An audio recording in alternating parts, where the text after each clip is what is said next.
They clapped when my brother stole my wedding. Not metaphorically, not symbolically. I mean the literal date, the venue, and the people we'd invited. My mother clapped, my father nodded with approval, and the rest of the family just smiled awkwardly as if I should be proud, like I'd been passed over for something greater. But in that moment, as I stood at the edge of my parents' deck, beer bottles sweating in my hand, I realized something cold and sharp. They never saw me as the man building a life, just the one holding it up until someone flashier came along. My name's Wes Harper. I'm a 47-year-old craftsman and retired firefighter. My life isn't glamorous, but it's honest. I've spent the last 20 years shaping wood, saving homes, and fixing what others break. I never asked for much. Just one day, June 17th, the anniversary of when I met Natalie, the woman who saw past the calluses and the quiet. We'd planned a simple wedding at Red Willow Creek Lodge, a place I helped rebuild after it nearly burned down. And then Chase, my younger brother, tech mogul turned influencer fiancé, announced with a smirk and champagne flute that he was getting married there. Same date, same place. No apology, no acknowledgement, just applause. "They're letting him have it," Natalie whispered beside me, eyes wide with disbelief. "Your own family's just letting him?" That's when the realization hit me, not just that I'd lost a wedding date, but that I'd been erased, that the people who should have stood beside me had silently chosen someone louder, richer, shinier. But I didn't argue. I didn't raise my voice. I just nodded once and went back to the shop. Because if they didn't know who they were dealing with, they were about to find out. Natalie never needed fireworks. She wasn't the kind of woman who fell for roses or grand gestures. She noticed the quiet things, the way a man carries grief without complaint, how his hands move with care even when nobody's watching. We met in the aftermath of a thunderstorm, of all places. Her retriever, soaked and panicked, had gotten stuck beneath a fallen fence post. I had stopped by the community garden that morning just to drop off some cedar planter boxes I'd promised. By the time I got the dog out, she was kneeling beside me in the mud, laughing, even though her eyes were filled with tears. That's who she was. Strong in the storm, gentle when it mattered. We started slow. Coffee and thermoses, long walks through the farmer's market on Sundays. I built her a spice rack. She baked me bread. No need for declarations. We were steady, solid. In a world obsessed with speed and noise, we moved like a pair of hands sanding wood grain, patient, intentional. When I asked her to marry me, I didn't have a ring from a jewelry store. I gave her one I made myself, black walnut and gold, shaped by hand in the shop behind my house. She cried when she saw it, not because it sparkled, but because it meant something real. We picked June 17th for the wedding. That was the day we met. We chose Red Willow Creek Lodge, a quiet, timber-framed place tucked against the forest line. I had helped rebuild it after the wildfires a decade earlier. My initials are still carved into one of the support beams out back. Every decision we made for that day came from who we were, rooted, enduring, a life built slow and strong, like the things I made with my hands. I wasn't trying to impress anyone, just trying to honor something real. And that's what made the betrayal that followed all the more unbearable. The betrayal didn't come like a punch, it came like a handshake. It was at our family's annual spring cookout, right in my parents' backyard where we used to chase fireflies and pass down stories that mattered. Natalie and I had just finished laying out a tray of ribs when Chase, my younger brother, clinked his glass and cleared his throat like a man proposing a toast to himself. "Big news," he said, flashing that surgically enhanced grin. "Savannah and I are getting married. June 17th at Red Willow Creek Lodge." The blood drained from my face. I thought maybe I'd misheard him. My hands froze mid-reach for the tongs. Natalie went still beside me. Surely he meant another lodge, another June. But then my mother gasped, clasped her hands to her chest, and squealed like she'd just been handed a grandchild. "That's perfect," she cried. My dad nodded, chuckling. Great minds think alike. Not a single soul turned to look at me. Not even once. I walked up to Chase after the applause died down. Calm, civil. You know Natalie and I booked that lodge a year ago, right? I asked, my voice low. He didn't flinch. Just shrugged and sipped his drink. First come, first serve, big brother. Maybe you should have posted about it. That was his world, image over integrity. He paid 3 times the deposit to bump our booking. And the venue? Called me the next morning. Apologetic, embarrassed. He offered triple, Mr. Harper, and we had no idea you were related. Natalie cried quietly that night. She tried to be strong, to say maybe we could change venues, change the date, even elope. But it wasn't just about a place or a calendar. It was about respect. And that's when it hit me. The people who were supposed to protect your place in the world can sometimes be the first to sell it out. That night, I walked out to the shop, flipped on the light, and stood in silence for a long time. And then I started working. Because if they thought I'd go quietly, they hadn't been paying attention. For a while, I pretended I could let it go. Natalie and I toured a few other venues, smiled through it, tried to convince ourselves it wasn't about the location. It was about love, after all.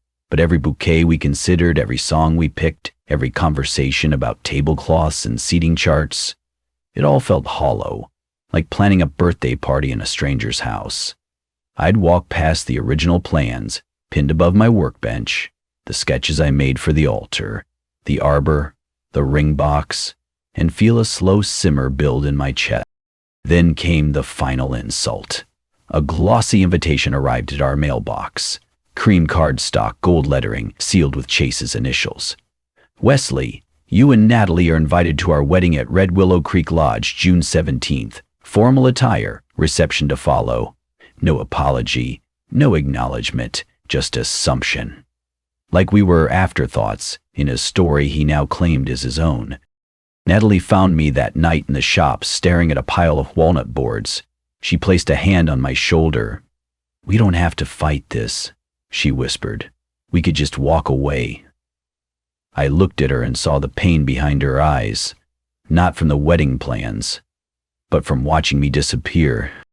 No, I said, we're not walking away, not this time. I took the 2 wedding bands I'd made last fall, simple, clean, solid, and melted them down. Then I started over. Something different this time, something with edges, symbolic. I carved a new design, oak inlaid with brass, shaped like the wings of a hawk in flight, strong, sharp, enduring. That's when the shift happened. I wasn't just a groom anymore. I was a builder. A quiet man who knew how to make things last. And I was about to build something none of them saw coming. They thought I'd swallowed it, that I'd taken the hit like I always had, silent, polite, head down. What they didn't know was that while Chase was busy uploading engagement selfies and branding his wedding with hashtags, I was meeting with an old friend behind the scenes, Cal Myers, lodge manager at Red Willow Creek. And more importantly, a man whose life I'd once pulled out of a burning trailer during my firefighting days. We'd stayed close, but they kept it quiet. What few people knew, including Chase, was that years ago, when Red Willow was on the brink of foreclosure, I'd written a check. Not to be flashy, just to help. In return, I was quietly given a 20% ownership stake. Nothing public, nothing loud. So when Cal heard about the double booking, he called me personally, voice tight. Didn't know he was your brother, Wes. I'm sorry. He offered a lot. I don't want you to cancel his event, I said calmly. You don't. No. I just want the property before dawn. Cal laughed, the kind of laugh that sounded like respect. You want the morning slot? No, I want the real wedding. We set the plan in motion. I arranged for a private ceremony at 5:30 a.m., just as the light crested over the pines. No guests, no crowd, just Natalie, me, Cal, and a retired chaplain from the local VFW hall. I built the altar myself and stored it in pieces beneath the tool shed until the night before. While Chase was distracted planning a party, I was preparing something permanent. I asked Cal for one more favor. After the ceremony, I'm leaving behind a USB. Just plug it into the projector before their guests arrive.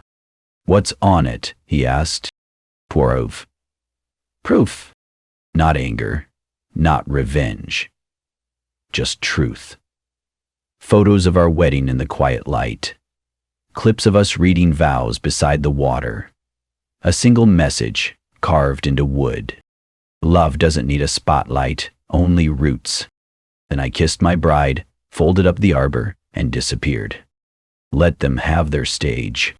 I already had everything that mattered. The forest was still when we arrived. Not silent, just respectfully quiet, like it knew something sacred was about to happen. The sun hadn't yet crested the ridge, but the horizon had already begun to glow that soft amber you only see if you've earned it by rising early. Natalie stepped out of the truck wearing a simple cream dress and boots. No makeup, no veil, just herself. The woman who chose me when no one else was clapping. I'd spent the night assembling the arbor by hand. Oak beams I'd carved over the winter, joined with steel brackets I'd forged myself. No glue, no shortcuts, just craftsmanship that would hold up through wind, storm, and time. The way love should be built.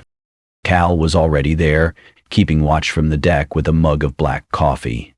He gave a quiet nod when we stepped onto the lawn. The retired chaplain, Father Boone, wore his old service jacket and held a Bible that looked like it had been through war, and maybe had. He said little, just looked us both in the eye and said, "If you're here, it's already real." Our vows weren't long, just honest. I told Natalie I'd never raise my voice before I raised my hand to build something better. She told me I was the only man who ever made silence feel safe. We didn't cry. We didn't perform. We just stood across from each other and meant it.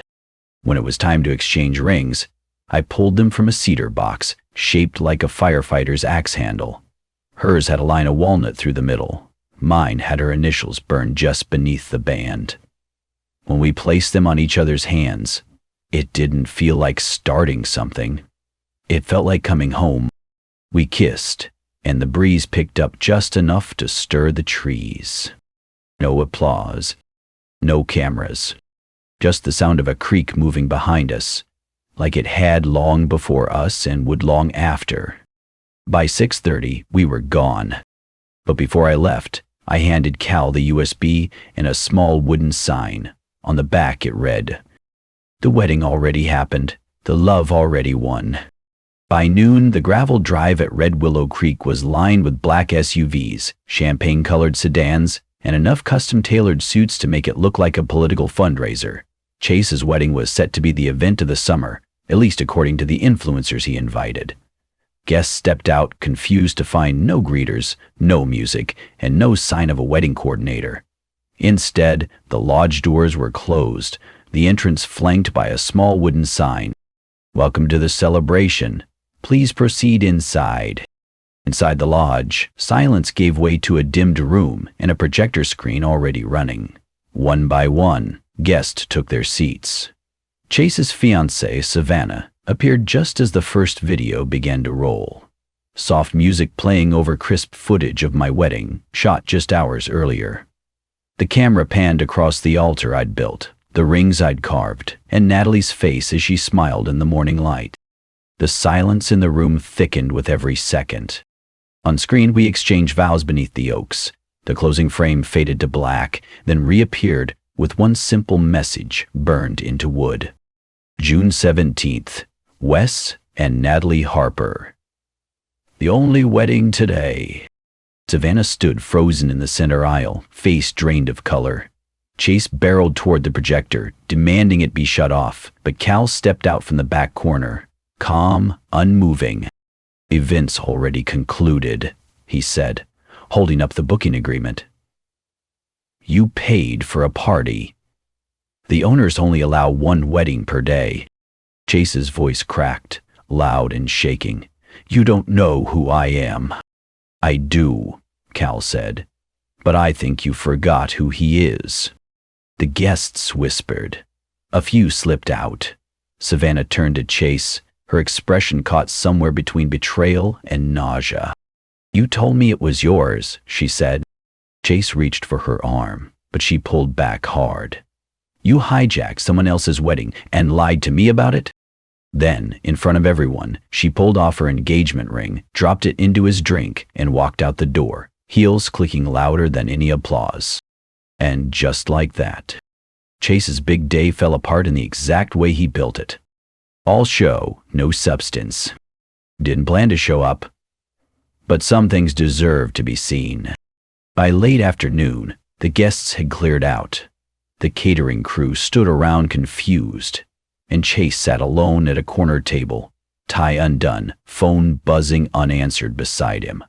I walked in through the side door, boots echoing against the hardwood, and every head that remained turned like someone had just flipped on the lights. I didn't say a word, just walked over and placed a small cedar box in front of my parents.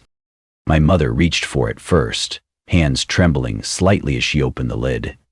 Inside were three things: a printed photo of Natalie and me under the morning light, a copy of our original lodge reservation, with her handwriting on the deposit check memo line, "For Wes and Natalie, June 17. And a folded letter. My father unfolded it. He didn't read it out loud, just stared at it, like it was a map to somewhere he'd forgotten how to get to. My letter was short. "I don't expect apologies. I don't need explanation. I just wanted you to remember that I was always there, until I wasn't. Wes." Chase stood and staggered toward me, face red, eyes blazing. "You think this makes you the better man? You ambushed me." "No," I said. "You did that to yourself. I just built the mirror." He swung. Not hard, more like a reflex than a punch, but before his fist could land, Cal stepped between us. "You throw that and you'll be explaining it to a judge," he said. "Walk away, Chase." Chase looked around the room, at the empty tables, at the uneaten cake, at the photographer who'd stopped filming hours ago, and realized the performance was over. He slumped back into his seat, alone. As I turned to leave, I heard my mother's voice behind me. Soft, broke. "Wes, wait." But I didn't. Because the thing about respect is, once it's gone, it's not something you give back. It's something they have to earn. And no one at that table had done a damned thing to deserve it. Back in the shop, the world made sense again. The smell of sawdust, the hum of the lathe, the quiet that doesn't feel empty. It feels earned. Natalie brought me lemonade in the early evening light, kissed my cheek, and didn't ask about the lodge. She didn't have to. She knew I had done what needed doing, not for revenge, not even for pride, but for closure. On the wall above my workbench, I hung the photo Cal took that morning. Natalie and me, under the arbor I'd built, laughing like we hadn't just been betrayed, like the world hadn't tried to write us out of our own story. Below it, I mounted the cedar sign I'd left behind. The wedding already happened, the love already won. A week later, a letter arrived in the mail. Handwritten, no return address. I didn't need to open it to know it was from my mother. I left it unopened in the drawer beneath the chisels. Whatever she had to say was about her conscience, not mine. Chase's wedding never got rescheduled. Savannah moved back to Oregon. My father hasn't called. And the silence between us feels more honest than any words he ever offered. As for me, I wake up early, make coffee, and get to work. Not for recognition, not for forgiveness, but because these hands still know how to build things that last. Sometimes, family isn't who shares your name. Sometimes it's the one who brings you lemonade, wipes sweat from your brow, and never asks you to be anything but yourself. And if I've learned anything in all of this, it's that dignity doesn't come from applause. It comes from standing your ground when no one else will. And when the dust settles, you find out who you really are. This story is more than a tale of betrayal. It's a reminder that dignity doesn't need a spotlight. Wes Harper taught us that sometimes the strongest move isn't to fight louder, it's to stand taller, work quieter, and let the truth do the talking. When the people closest to you forget your worth, you don't beg them to remember. You show them what happens when you walk away with your head held high. Wes didn't seek revenge, he sought respect. Earned, not given. And in reclaiming his wedding, he reclaimed his voice, his legacy, and his peace. He didn't need to scream. He just built something so solid it spoke for itself. So if you've ever been overlooked, underestimated, or pushed aside by the very people who should have had your back, remember Wes. You don't need to prove your worth to those who refuse to see it. Build your own moment. Stand your ground. Let them come to terms with what they lost. If this story hit home, like, subscribe, and share with someone who needs to hear it. Because quiet strength, that's the kind of power this world needs more of. And chances are, you've got it too.